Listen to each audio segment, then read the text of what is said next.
Atenção! Começa agora uma teleaula de História do Ensino Fundamental. Você vai assistir a teleaula de número 15. Bons estudos!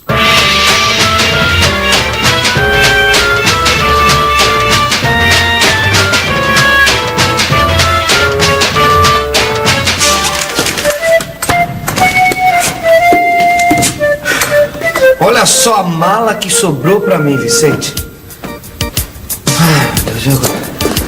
Vou carregar isso aqui. Ô, Vicente.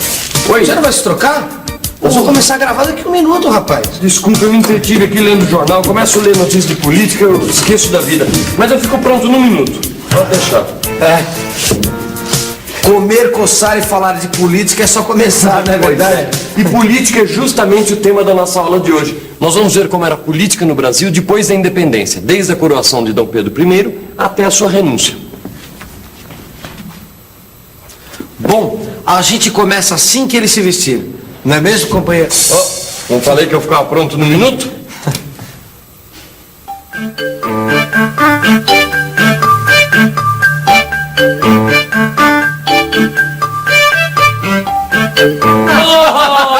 Ora, quem está de volta? Há quanto tempo, nosso ilustre viajante? Eu saí daqui logo depois da independência, 1822. Nós estamos em 1831. 9 anos. Não faz tanto tempo assim. E como sempre, eu volto ao Brasil cheio de histórias para contar. Ei, eu disse que estou cheio de histórias para contar. Eu ouvi. Então continua ouvindo, Aras. Parece até que não ficou interessado. Olha, você vai me desculpar, mas do jeito que vão as coisas, a única história que anda me interessando é a história do Brasil. Mas que história? Nós acabamos de ficar independentes, não fazem nem... 9 anos, o tempo que você esteve fora. E vai dizer que eu perdi muita coisa. E vai dizer que a renúncia de Dom Pedro I é pouca coisa. Por essa eu não esperava. Eu saí daqui, ele tinha acabado de ser coroado. Eu voltei, ele tinha acabado de renunciar ao trono. Agora eu acho que essa história está muito mal contada. Não. É você que está mal informado. Mas deixa comigo que eu vou te contar essa história direitinho. Independência ou morte!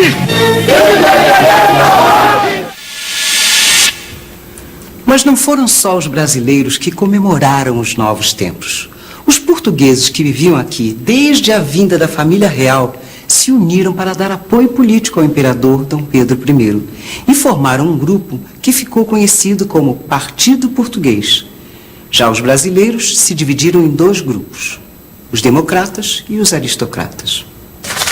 E cada partido tinha uma ideia diferente de como o Brasil devia ser governado, certo? Exatamente. Os portugueses queriam que o imperador tivesse poder absoluto, sem limites. Já os democratas pensavam o contrário, que o poder deveria representar a vontade da maioria. E os aristocratas, por sua vez, achavam que o imperador deveria ter poder sim, mas limitado pela Constituição. E afinal, quem ganhou essa disputa? Pois é, os 3 partidos foram eleitos para a Assembleia Constituinte. Mas quando começaram os trabalhos, em 1823, os aristocratas já tinham dado um jeito de expulsar os democratas da política. Então essa disputa ficou entre os portugueses e os aristocratas. Mas não por muito tempo, não. Peraí, como assim? O que acontece é que o imperador fechou a Constituinte e nomeou uma comissão para elaborar a lei máxima brasileira à sua medida, a Constituição Política do Império do Brasil. Isso já foi no ano de 1824. O poder estava todo concentrado nas mãos dele. Vocês já imaginaram a briga que Dom Pedro I comprou? De um lado, o imperador e os portugueses, do outro, os brasileiros. E o campo de batalha era a nossa primeira Constituição. Mas o que é realmente uma Constituição? E por que ela é tão importante? Vamos ver? Seu Gustavo, o senhor precisa entender que a gente não pode mudar as cores da encomenda de uma hora para outra. Tá tudo pronto aqui, tudo, tá tudo... Quem é que vai arcar com esse prejuízo? Tá bom, eu vou ver o que eu posso fazer. Até mais. Cidinha, seu Gustavo quer que a gente faça os uniformes tudo de novo. E ele pode mandar assim, sem mais nem menos?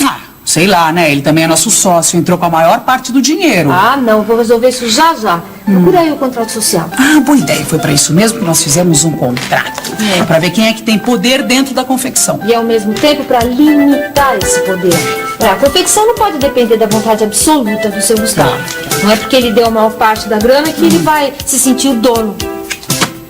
Contratos e constituições são coisas parecidas. Ficou mais claro? Contratos e constituições existem para definir quem tem o poder, seja o imperador, o presidente, o Congresso, etc. E, ao mesmo tempo, para limitar esse poder. Aqui no Brasil, nós passamos pela elaboração de uma Constituição em 1988. Você se lembra da briga dos constituintes? Durante esta Constituinte, surgiram muitas divergências entre os deputados. Isso aconteceu porque eles defendiam diferentes ideias sobre a organização do país. Um exemplo foi a discussão sobre o direito de voto dos analfabetos, que foi contemplado no texto final.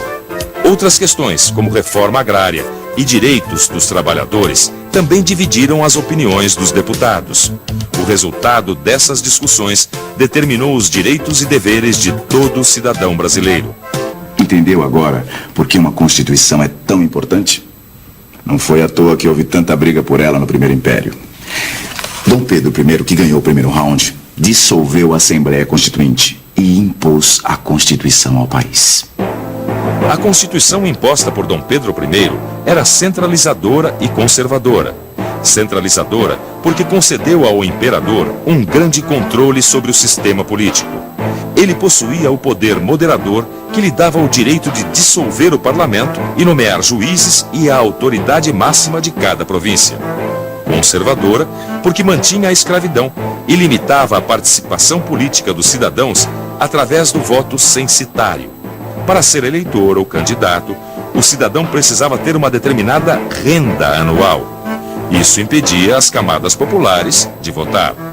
Ah, então Dom Pedro enfiou a Constituição de 1824 goela abaixo do povo e todo mundo ficou de boca fechada? Não, senhor. Teve gente que pôs a boca no trombone. Foi aqui na província de Pernambuco que os ventos revolucionários começaram a soprar contra o imperador.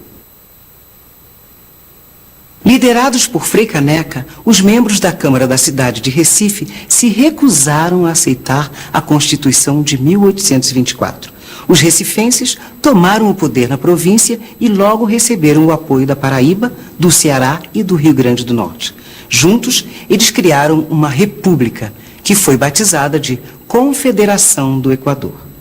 Me diga uma coisa, que fim levou essa história da Confederação do Equador? Ih, acabou mal. Os líderes do movimento tinham ideias muito liberais. Perderam o apoio dos comerciantes e dos senhores de terra. O governo central mandou as tropas para lá e acabou com tudo. Os líderes foram condenados à morte. O Frei Caneca queria que a Constituição fosse fruto de um acordo, um pacto entre as províncias e o imperador.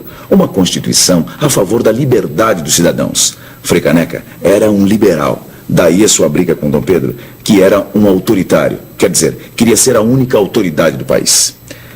Frei Caneca foi executado, mas suas ideias não morreram. Continuaram a se espalhar pelo Brasil. Dom Pedro I ganhou a batalha, mas tinha começado a perder a guerra. A Câmara dos Deputados foi reaberta e, junto com ela, a oposição ao imperador. O medo de uma possível reunificação com Portugal voltou a ser o assunto do dia na imprensa, que não economizava críticas a Dom Pedro. O tempo fechou ainda mais com a turbulência das revoluções europeias. Elas acabaram com o absolutismo em países importantes como a França. Não era mais possível justificar as atitudes autoritárias do nosso imperador. O clima político piorou ainda mais no Brasil com a pressão de uma crise econômica provocada por problemas na agricultura de exportação. Pois é, no meio desse tumulto todo, Dom Pedro se envolveu na sucessão do trono português. Queria que a sua filha fosse a escolhida para herdar a coroa. Acontece que os brasileiros, a gente já sabe, queriam distância de Portugal. A atitude do imperador caiu como uma bomba em diversos setores brasileiros. E eles acabaram se unindo para combater Dom Pedro. O jogo político chega a um ponto crítico com o assassinato do jornalista Líbero Badaró, que fazia oposição ao governo. A agitação política chega às ruas. Aumenta o conflito entre os portugueses partidários do imperador e os brasileiros unidos na oposição.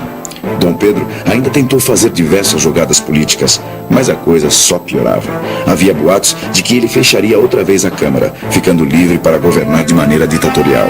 A reação foi quase imediata. Setores populares foram às ruas para protestar contra a nova medida do imperador. Deixa os comentários para depois e termina a história primeiro. Como acabou? Acabou como você já sabe. O imperador renunciou ao trono em nome de seu filho, Dom Pedro de Alcântara. Foi assim que acabou. E atenção, se liga aí que é hora da revisão. Logo depois da independência, o Brasil se dividiu em dois partidos. O Partido Português, que apoiava Dom Pedro I, e o Partido Brasileiro. Esses partidos formavam a Assembleia Constituinte. Dom Pedro I fechou a Constituinte e nomeou uma comissão para fazer a Constituição à sua maneira. Ele queria todo o poder para si. O autoritarismo de Dom Pedro não foi aceito.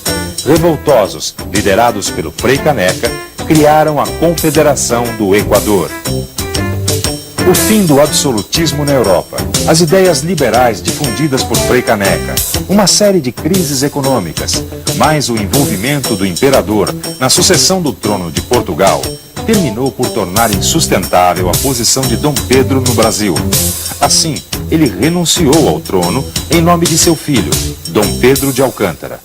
A renúncia do imperador foi uma grande vitória dos grupos políticos brasileiros. Acabou-se o medo da reunificação com Portugal. Era hora de recomeçar a construção do Estado de acordo com os interesses brasileiros. Bom, e agora que você conhece um pouco melhor esse período da nossa história, diz aqui pra gente, quem era cidadão no Império do Brasil? Não precisa responder agora. Consulte seu livro, investigue você também a nossa história.